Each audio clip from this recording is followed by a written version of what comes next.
Reading with your kids. Hola, ni hao, konnichiwa, assalamu alaikum, shalom, mahaba, ciao, bonjour, namaste, jumbo, bienvenidos. Hey, my name is Jedley. Welcome to Reading with Your Kids. We are beaming out to you and the rest of the world from the wonderful, historical, book-loving neighborhood of Reedville, the loveliest neighborhood in all of Boston. We are so excited that you are joining us because I believe that real magic happens when we share stories together. When a child sits down with a parent, a grandparent, or a teacher and opens up a book, hearts connect, imaginations grow, and love shines brighter. We're going to meet some incredible authors today, but before I introduce them, I want to invite you to help us grow Reading with Your Kids by telling all of your family and friends about the show and letting them know that they can hear us on the WREB AM/FM 24/7 radio network, and they can find us on the iHeartRadio app, on Spotify, Apple Podcasts, Good Pods, Podcast Addict, Amazon Music, Audible, CastBox, YouTube. Wherever you find your favorite shows, you can find Reading with Your Kids. Really wonderful show for you today. First up, Sonia de los Santos, Latin Grammy nominee. She is here to celebrate her new picture book. It's called La Golondrina. And later in the show, we are going to take a listen back to a conversation we had, our first conversation we had with Rafi. This episode of Reading with Your Kids is brought to you by When Jungle Jim Comes to Visit Fred the Snake, written by Dr. Peter Cotton. Have you ever missed a friend so much you wish they could travel across the world just to see you? And when Jungle Jim comes to visit Fred the Snake, Fred is feeling really lonely.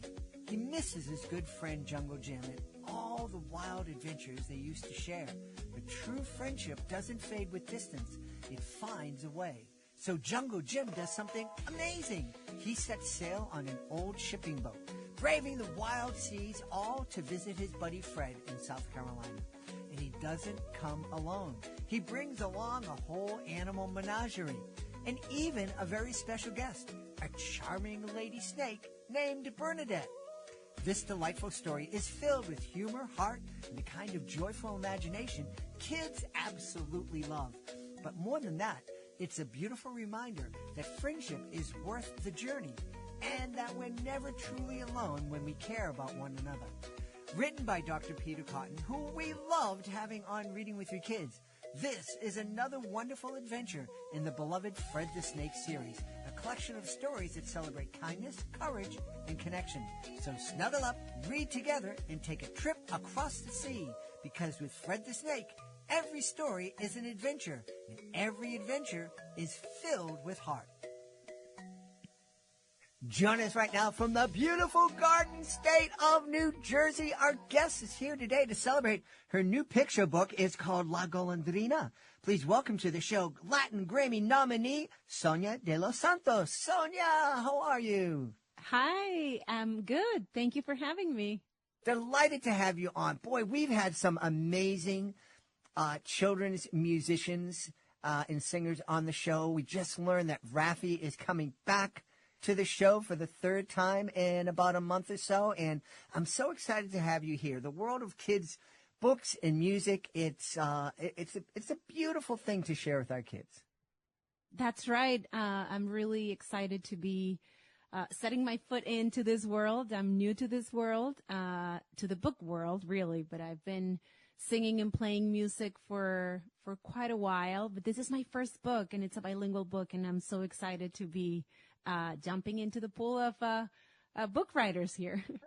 So let's talk about La Golondrina. Who are we going to meet in this book? Well, this is a book. La Golondrina means swallow bird. So it's inspired by the journey of the swallow bird, and you're going to meet a little girl that's fascinated with these birds. And the reason why is because she's learning about them in her grandmother's house, which comes to actually from a personal story, because that's how I learned about these kinds of birds. But this girl, she is she's getting to know what the migrant birds are, right? That they take these long journeys. And she's also, her dad is making a big journey like that. And she knows she's also making one too someday. So she sees herself reflected in this bird. Mm-hmm. Yeah. I'm fascinated by birds and that whole migration thing. We live in the city of Boston, but we're as far away from downtown as you can be and still be within the city limits. And I could take a ball and throw it over my fence and it would land in a wildlife sanctuary. And it's mostly a sanctuary for birds. And our backyard is a rest area twice a year, spring and fall. We'll go out. There's no warning. I've never marked down the calendar what days, but I go out there and there's a million birds in the backyard because it's like a rest stop on the Jersey Turnpike. It's like, oh, yeah, we got to stop here for a while before we move on to wherever we're going. That's incredible. You are so lucky to see that. And do you have a favorite bird? Well, I kind of do. We have a lot of hawks here, and they're beautiful to watch swoop down. But there's this little, and I don't know what it is. There's a little teeny weeny yellow bird that comes back, and we see him every summer, and it just kind of flies in, and it's like I said, it's tiny, and I assume it's only one because we never see a pair of them. Yeah, that's really cool. And this past summer, we had a turkey living in the backyard. We decided to name her Stella. Oh, that's nice. Do you have a favorite bird? It's definitely a golondrina. And this bird, and kind of, like I said, this story came from a personal anecdote. I did go to my grandmother's house when I was very young, and I used to see these golondrinas, and I asked my grandma about them, and she explained their journey, and I was so fascinated by it. And then many years later, I found myself migrating, right, from Monterrey, Mexico, where I'm from. I was born and raised in Mexico. And then 20 years ago, I moved here to the New York City area. And I thought about these golondrinas, right, these swallow birds, and saw myself in them, too. And so I decided to write a song called La Golondrina, and that I put in my first album back in 2015. And so the book comes from a song that came from a personal story. And then also Golondrina, it's the name of like my record label and my business, like just everything. It became kind of like a touchstone, and not only for the bird, but for what it means and the mission I have found, basing my work, talking about migration and identity and all these things. So tell me, please, what that was like to move from one country to another. My grandparents immigrated here from Ireland, but they didn't. Their whole thing was, I came here to be American. We left that back there. So I don't know. When I went to Ireland this last year, it was a lot of fun, but I knew nothing about it. I didn't know any stories or whatnot. But must have taken a lot of courage to come and to pick yourself up and move to a completely different culture. That's right. And, stories of migration are so diverse, right? There's so many different, like you're mentioning, right? Your family might have come for a different reason. Other people, it's the circumstances are very, very different. And I want to acknowledge that my personal journey, it wasn't out of necessity or like fleeing my country because of violence or something. No, I had a wonderful childhood. I was a musical theater. I still am lover. And so I wanted to study music. I finished my college degree. I studied communications in my hometown. And then I wanted to study musical theater. And so I came to New York because that's what you do. And I studied for a couple of months. I knew I had to live here, and I somehow figured out a way of getting it together and being able to work here in the arts and in music. It was very hard. Yes. So responding to your question, it was very hard, but it was a personal choice. I also kind of followed a hunch. I wasn't exactly sure what I was going to end up doing. I did a lot of auditions for theater. I got a couple of things, but that career really didn't take off. And so then later I auditioned for this kids band called Dan Zanes and Friends. You might have heard about Dan Zanes if you're in the Boston area. I did hear that name, yeah. Yeah. So he had a band back in the day that was called the Del Fuegos. And then he put together a band for children and families called Dan Zanes and Friends. And at that point in 2007, they had just won a Grammy. They were doing a record in Spanish. They were looking for a Latina singer and guitarist, and I fit right there. And all of a sudden my life changed, and I saw this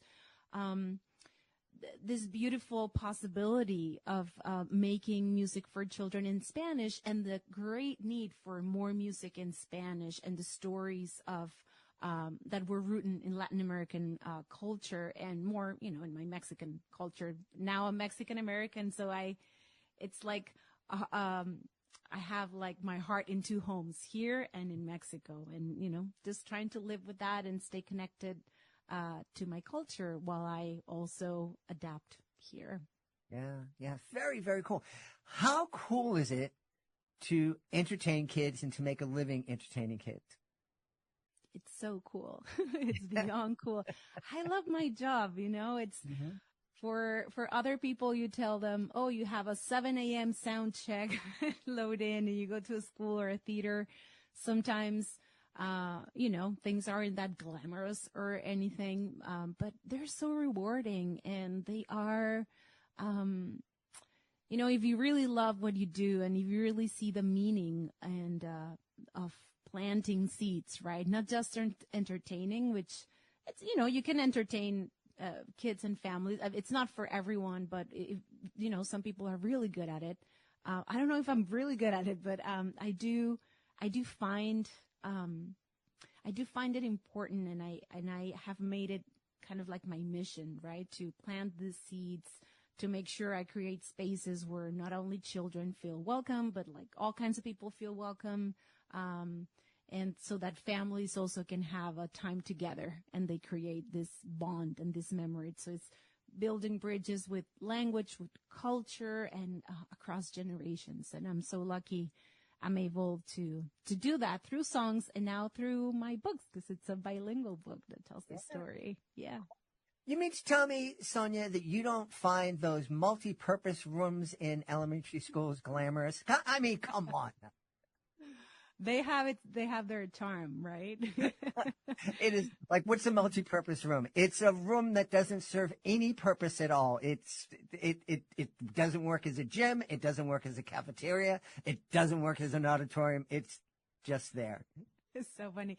Yeah, it's a little bit of everything. It's a little bit, nothing like going to play some songs where you can smell all the food from the from the lunch, breakfast and the breakfast and yes. what's coming, and yeah, it's but it's fun, and I would say I love being in schools and libraries and bookstores and theaters alike. Yeah.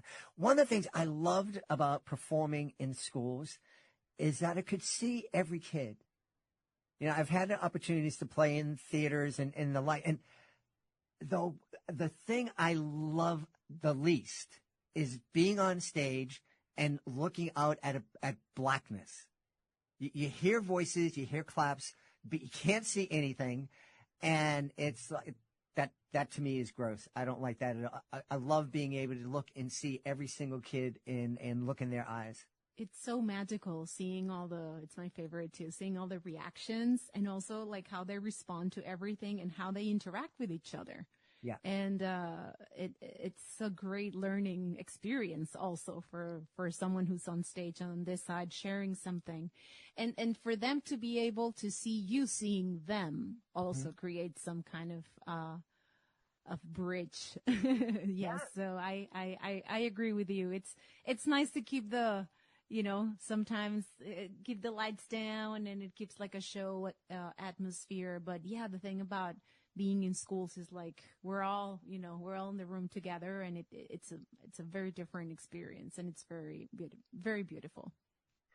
How difficult was it for you to go from storytelling through song to storytelling through words and the page?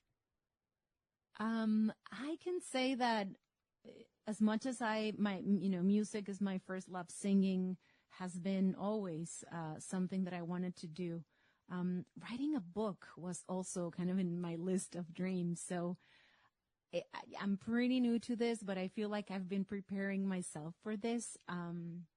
I'll be honest, I've been learning a lot, on how it is to write a text that then somebody else is going to take and reimagine through images, right? And putting their own spin on it, and leaving room for that also in the text is so important. So I'm learning a lot. I have a great team with Norton Young Readers that they took a chance here on my story, and the illustrator of my first book, Teresa Martinez, who's a woman who's also coincidentally also from Monterrey, Mexico, where I'm from. Although we've never met when we were there growing up. So it's been wonderful, and I'm so grateful. Also, I should say that this is the first book of a 3-book series called Books That Sing, Libros que Cantan. They are books based on songs I've written. So, in a way, I'm not starting from zero. They do have a story that's connected to a song I already wrote. So, I think it's a good transition for me into the book world. Yeah. As an artist who's been writing her own music and leading a band and singing and being in control of your song and your words, how difficult was it for you to let go and go, oh, there's an illustrator that I haven't met yet and probably haven't spoken to who's going to tell half the story for me? How? Yeah. Well, yeah, I don't know. It's I think it's part of the magic, right? Like leaving room to be impressed.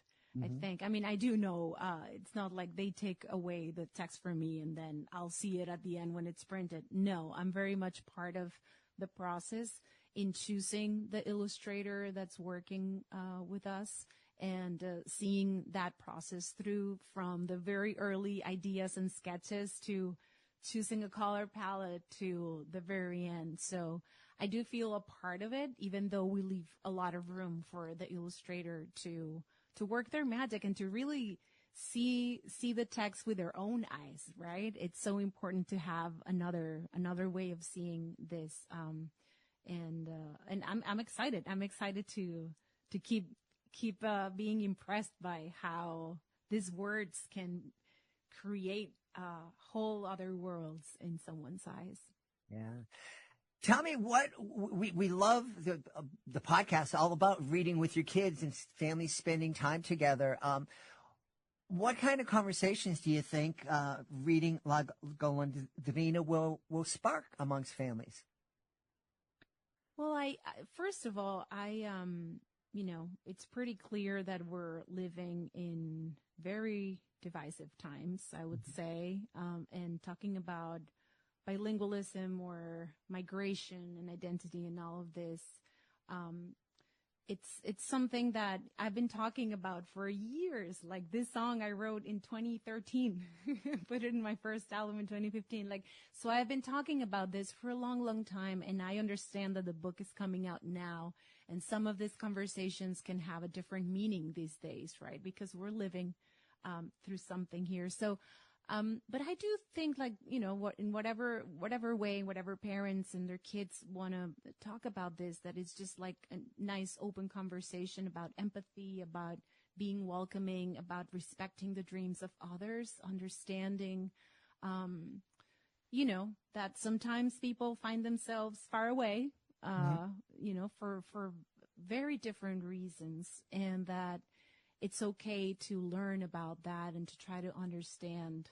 And so, yeah, I hope it just opens the door for that, about welcoming others in our communities, doing what we can to be good neighbors, good classmates, good coworkers, good support, and not being afraid also to speak more than one language. I think, because I am able to communicate in my second language, which is English, I'm being able to speak to you today.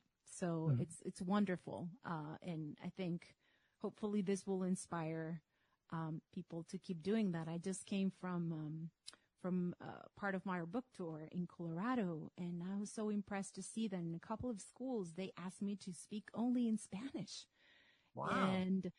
And not only you would think, okay, well, there are a lot of Latino kids. There were also kids from here that they just speak Spanish and speak English. So there a lot of authors don't come through that they're able to do a whole presentation in Spanish. I did read the book bilingually, but all the conversation I had with the kids was in Spanish, and I was so impressed. That's very cool. Yeah. So yeah, hopefully it inspires to everyone to learn another language. Well, one of the things I find, and my kids, we're a bicultural family here. My beautiful wife's originally from Puerto Rico, and my kids understand lots of Spanish, but man, they will not speak it. And it's a whole, I don't want to make a mistake. I don't want to look silly. I have made so many mistakes speaking in Spanish. It is incredible. I'll tell you this, Sonia. I did a performance tour of El Salvador with a group called Clowns Without Borders. And early on the show, somehow the only guy in the troupe that wasn't totally bilingual. I can get by and I can do my show, but I'm not fluent. Somehow I became the MC. And so I wanted to say in Spanish, somos payasos sin fronteras. But I made a mistake. And instead I said, somos payasos sin frentes. And my troop mates laughed. And I said, what did I say? And they said, you just said we're clowns without foreheads. And I apologized. I'll never say that again. And they all said, no, you're going to say that at every show. We love it. It's perfect. And so it did. So I was a clown without a forehead in El Salvador. Happy mistake. And, Yes. it just breaks the ice. Well, that's the thing. I think if we can help our kids understand that we all do make mistakes.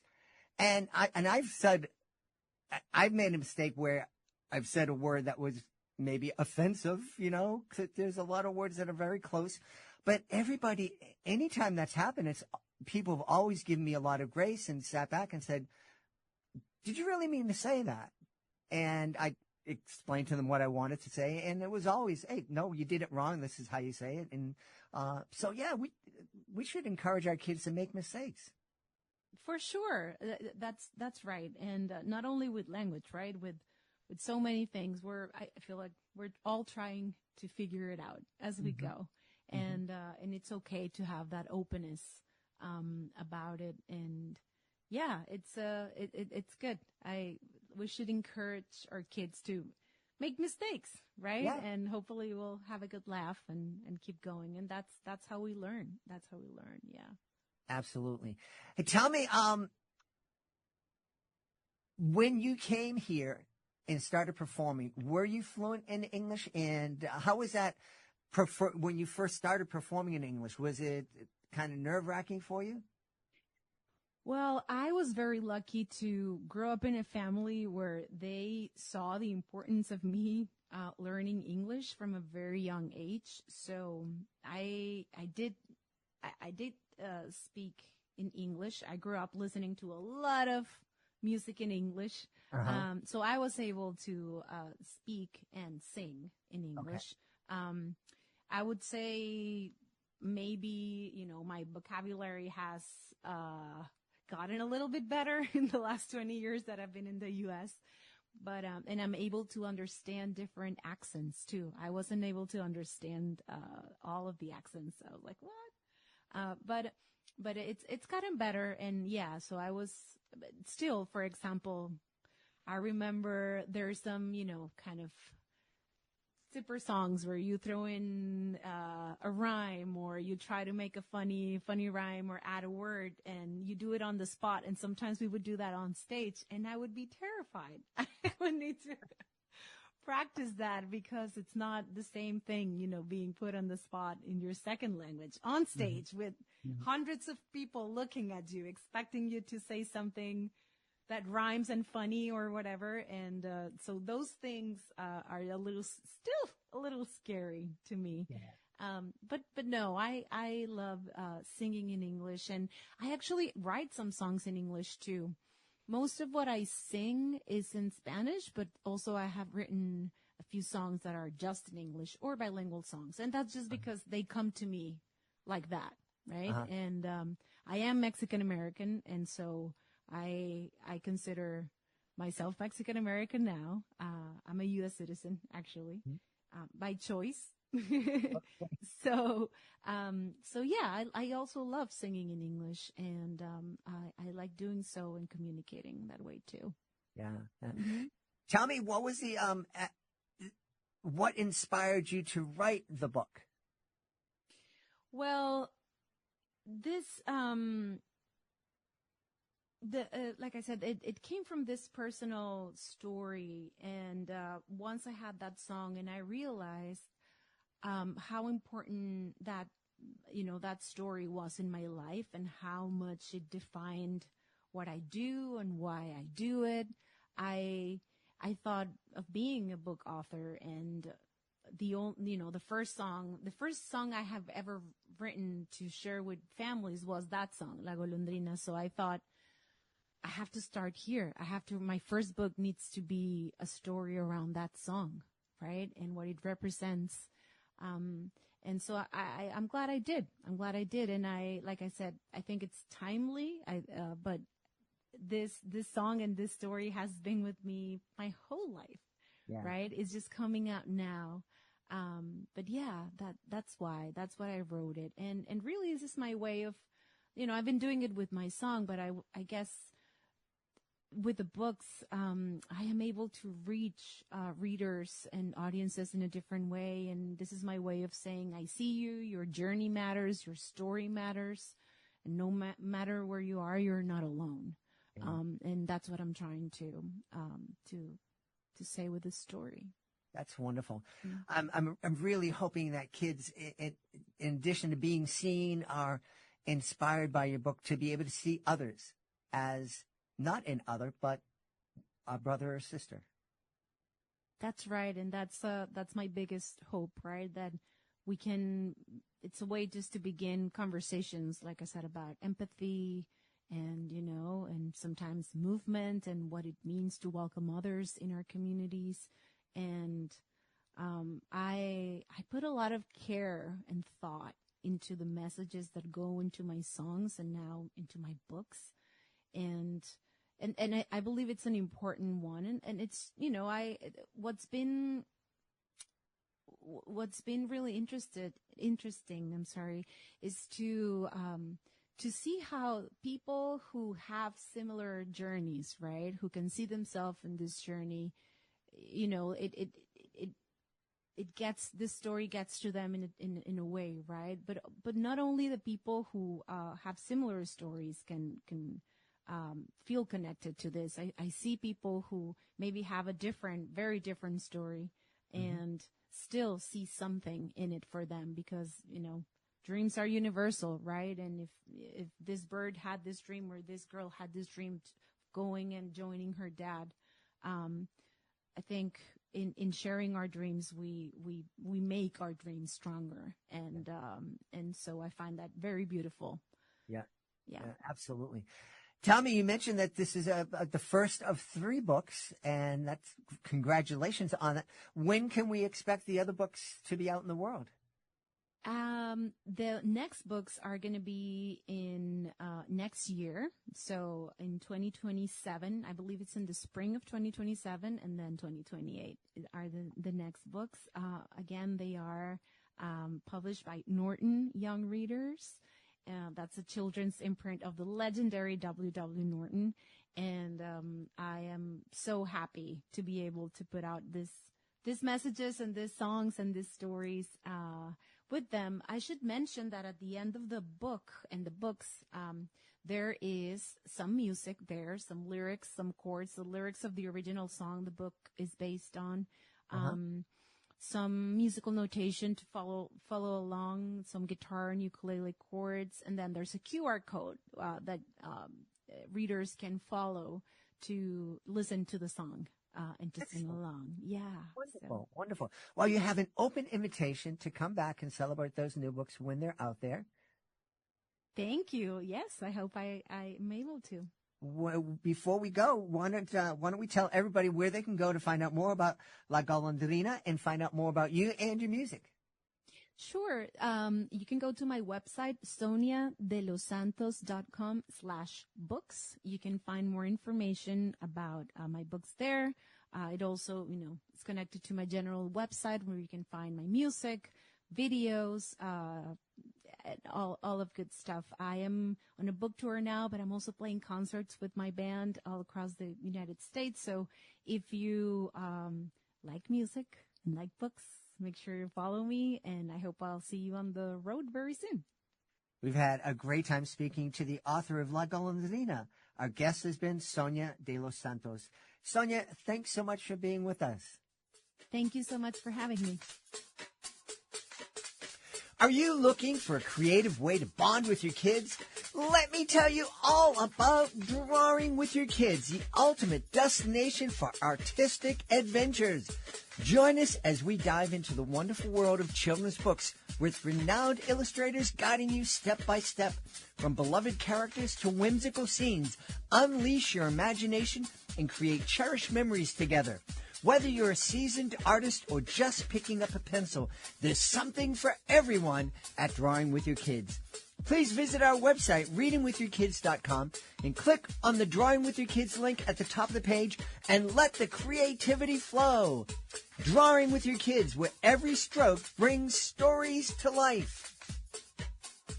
Joining us right now from beautiful British Columbia in the wonderful nation of Canada. Our guest today, he has been the soundtrack to so many people's lives. Please welcome to the show internationally known recording artist, Rafi. Hey, Rafi, how are you? Hello, I'm well, thanks. How are you, Jed? I'm delighted today. I'm delighted to meet you and have you here on the podcast. So many people grew up listening to your music and being comforted and inspired by that. I was talking with one of my interns earlier, and the first thing, as soon as I mentioned your name, he said, banana phone. And I said,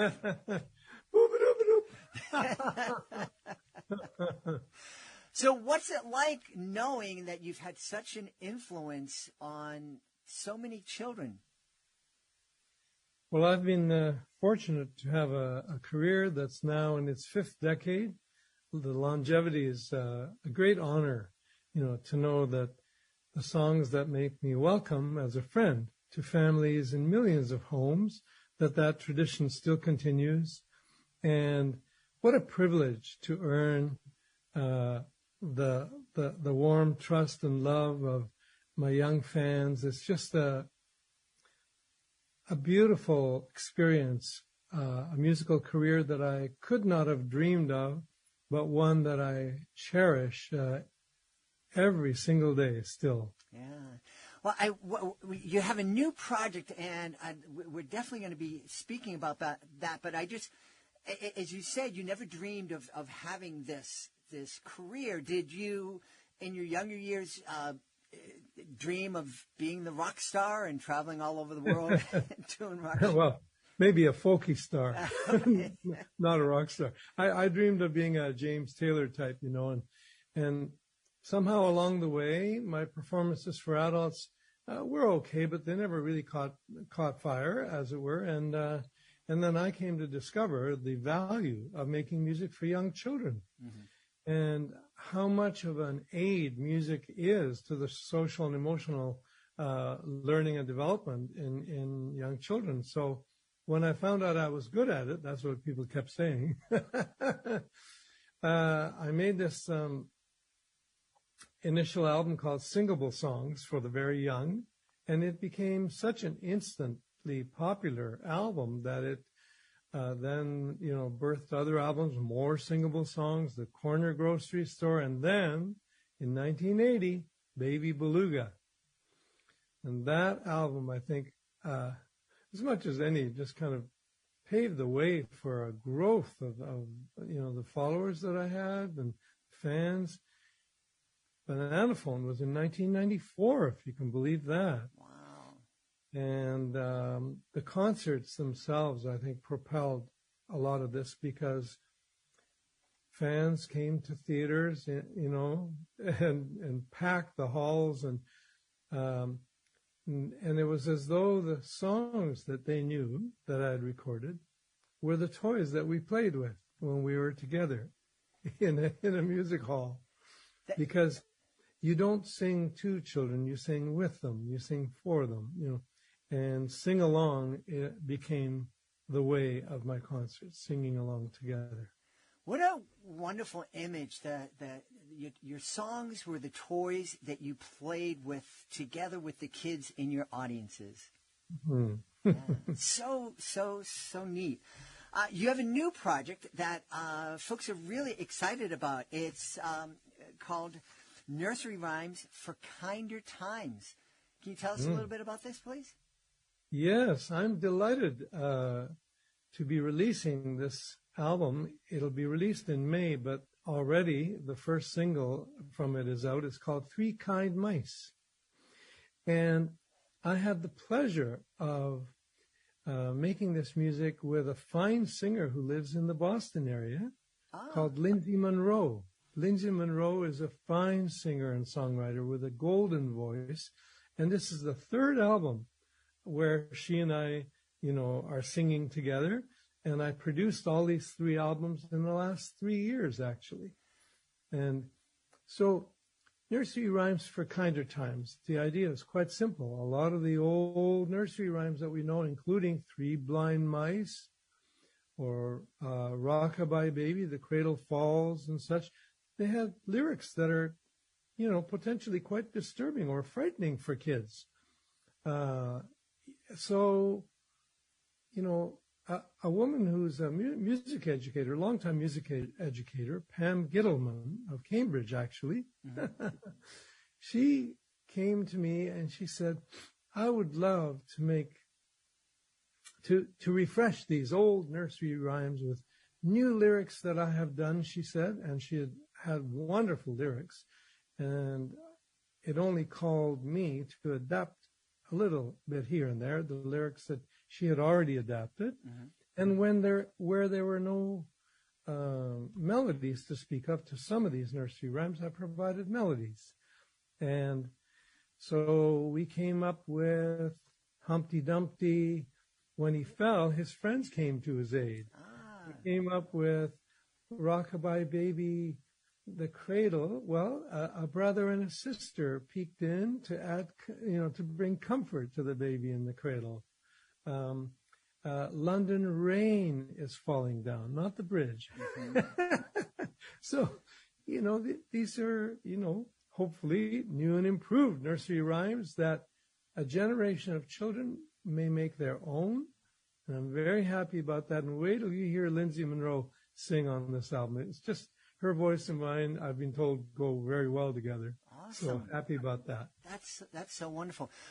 Why do you think, because we've talked a lot on the podcast with different authors who have taken fairy tales and updated them to make them kinder, more inclusive, more diverse. Why in the world do you think that at one time people would write poems for kids about three blind mice and a woman cutting off their tails? It just boggles my mind. It's hard to know why, it went that way. We certainly lived in very different times, 100 years ago, obviously, or whenever these original rhymes emerged. I think there was a sense that oh, it couldn't hurt children to know how the real world is, blah, blah, blah, that kind of thing. And we've come a long way from that sentiment. Now we think about giving children life-affirming early experiences, positive experiences that can encourage them to play in the theater of their imaginations without fear, without, undue trepidation, So I think positive early experience is what children deserve. Yeah, absolutely. I think it's what they need. Yeah. I was looking at the information that the publicist sent over, and it's such a wonderful idea to take these rhymes and to create them anew for a new audience, to be more positive, to be comforting. I really, really love that. What's the reaction been to folks who've had sneak peeks and sneak listens to it's been so positive. They love it. Yeah. I mean, Ring Around the Rosie is now Ring Around Sweet Roses. And we don't all fall down at the end and die. We take roses to the teacher. We take roses to mom, and so there's such a lovely, cheerful, supportive feeling in all of these songs. And by the way, I'm also told that the melodies I came up with are quite catchy. So I'm glad for that feedback too, because music that's melodic and well made, that's what you want to listen to. Absolutely. You don't want to listen to something just because it's the right thing to listen to. You want to listen to something that's fun. So this is a fun, tender, and loving album, I would say, with a lot to give to young fans and their families. Yeah. We talk, of course, Reading with Your Kids podcast. We're all about encouraging families to spend time reading together. But I also think we talk about that. Oh, absolutely. But before we do, I'm one of the things I'm hoping is that parents would become more conscious and intentional about the music that they listen to with their kids. I had an experience many years ago. My beautiful wife and I were running a summer camp for kids from 5 to 15, and we were taking this inner city kids, and we're taking them to a pool, and I'm driving in the van, and one of the older kids turns on the radio, and it's a hip-hop song, and I just wasn't quite listening until I noticed that the 3 and 4-year-olds were singing the lyrics, and then I realized, and then I actually heard what the lyrics were, and I said, shut this off. And I don't think adults pay enough attention to what they might be listening to and what they might be listening to with their kids in the car or in the van with them. I would like to think more and more that people are, becoming more considerate that way. You raise a very good point, of course. And certainly there's now ample music for young children. I mean, more than enough for the playlist to be quite broad and deep, and Yeah. So you said you wanted to talk about reading with your kids. Tell us, why do you think it's so important? Reading with young children, especially, it has a magic all its own. There you are, and your young one is snuggled up right beside you, maybe in your lap, or just right beside you, and you've got your arm around them possibly, or you're holding the book with your hands. As I often say to my young friend who's with me, I say, okay, you get to turn the page, okay? Okay. So I'll go, okay, and then they'll turn the page. And then I'll read a little bit, pointing to the words sometimes, with my finger. I say, okay. And they'll turn the page because they love that. They love to have something to do. But what they love and what I love is we're enjoying each other's company in a wonderful, warm, feeling kind of way, because we're enchanted by the mystery that reading brings, These words on the page aren't just words, they're sound clips to different vistas and different, thoughts and feelings and whimsy and humor. And what a lovely thing it is to read with a young child. There's almost nothing I enjoy more except maybe singing with young children. It's really something. Yeah. that is one of the reasons people ask me, why did you start the Reading with Your Kids podcast? And that's exactly why. I know that the relationship that I have now with my adult kids began when they were 2 and 3 and 4 years old, sitting on my lap reading together and having those conversations and continuing to read with them and co-read with them as they grew older.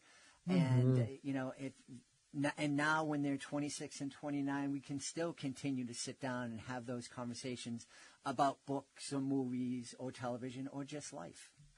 Yes, indeed. Yeah. And, there are books based on my songs, too. Some of them are in board book form because apparently real young ones like to eat them. Or I shouldn't say eat them, bite them, right? Anyway, so there's Baby Beluga, Down by the Bay. Just recently there was Everything Grows and a few other titles as well. And I'm delighted that they're so popular with the very young. Yeah. We had an author on that created board books made out of that Tyvek plastic stuff that we use to insulate our houses. It can be safe for kids to munch on, and then they won't get the cardboard in their mouth. I see. Well, okay then.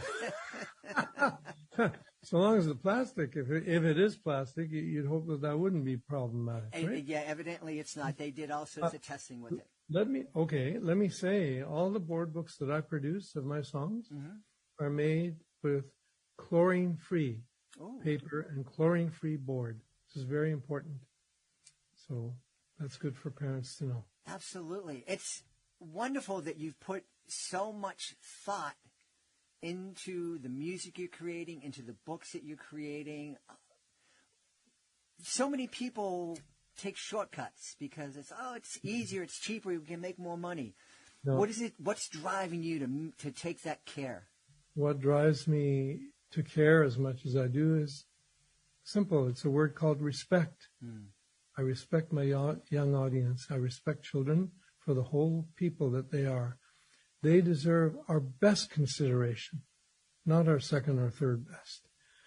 They deserve, all the care that we can take, or all the care we can put into the products that they're going to hold with their hands and so on.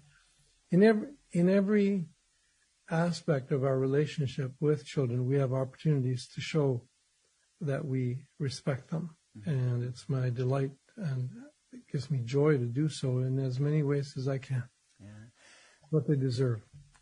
My friend, we have so many, obviously, parents and teachers who listen to the show, and a lot of those parents and teachers are authors or aspiring authors, and I know in talking to them, so many of them have a dream of going into schools and doing school visits and presentations and shows. What advice can you give to them as they're developing their shows to make sure that what they're bringing to kids is as wholesome and enriching as possible? Well, I usually say do what you love, and,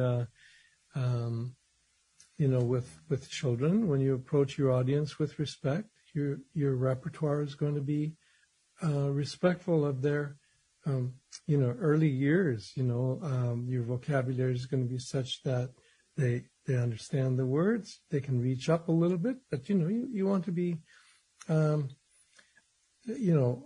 not presenting anything negative. You want to present positive, cheerful, supportive music in various ways, and you want the tone of your voice in singing or reading shouldn't be talking down to anybody. It should be, person to person, a holistic appreciation, if you will, of the young people that you are with, because regardless of how young they are, they're whole people with thoughts and feelings that are worthy of our respect.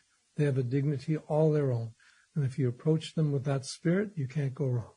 I love that. Remembering that kids aren't less than, that they are whole people. Right. They deserve our respect and love. Yeah. And I think that that's a message that that we teach our kids to respect and love and care for everybody that they encounter. I think that's something that your message So isn't it important then for us to model that as well? And I like to say, because children in their early years are the primary learners of humanity, if you think about it, because they're learning how it feels to be human. They're learning the sophisticated tasks of language acquisition, grammar and syntax, all of this in the playful mode of life. It's genius what's going on here. So how can we not be supportive and give them our best? I mean, it's really quite something. I call them our most valuable players. Yes. Children are the MVPs of society. Absolutely. You've had such a long and storied career. Are there one or two moments that really stand out in your memory? Probably several hundred. But there was this one time, I remember a concert I did in the 1980s in California, and it had gone really well, and people clapped a long time, and I came back on stage to do an encore.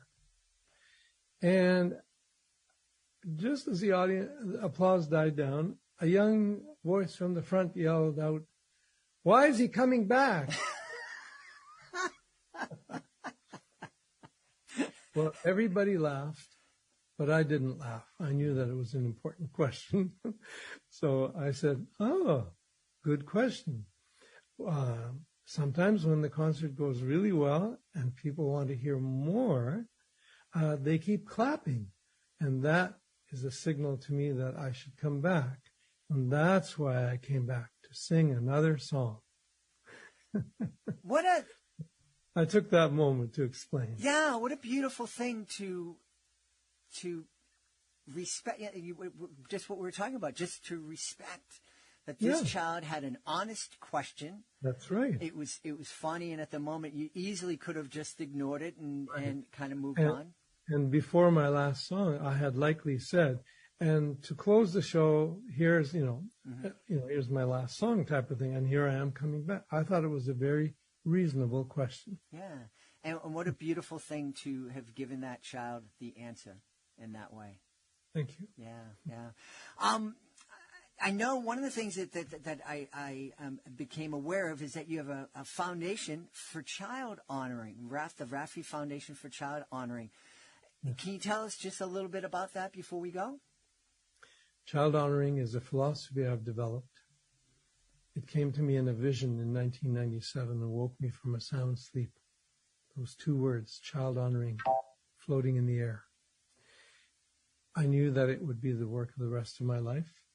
Child honoring as a philosophy, developing it, sharing it, now with my foundation, whose mission it is to advance child honoring as a universal ethic, has become, in a way, a second career for me.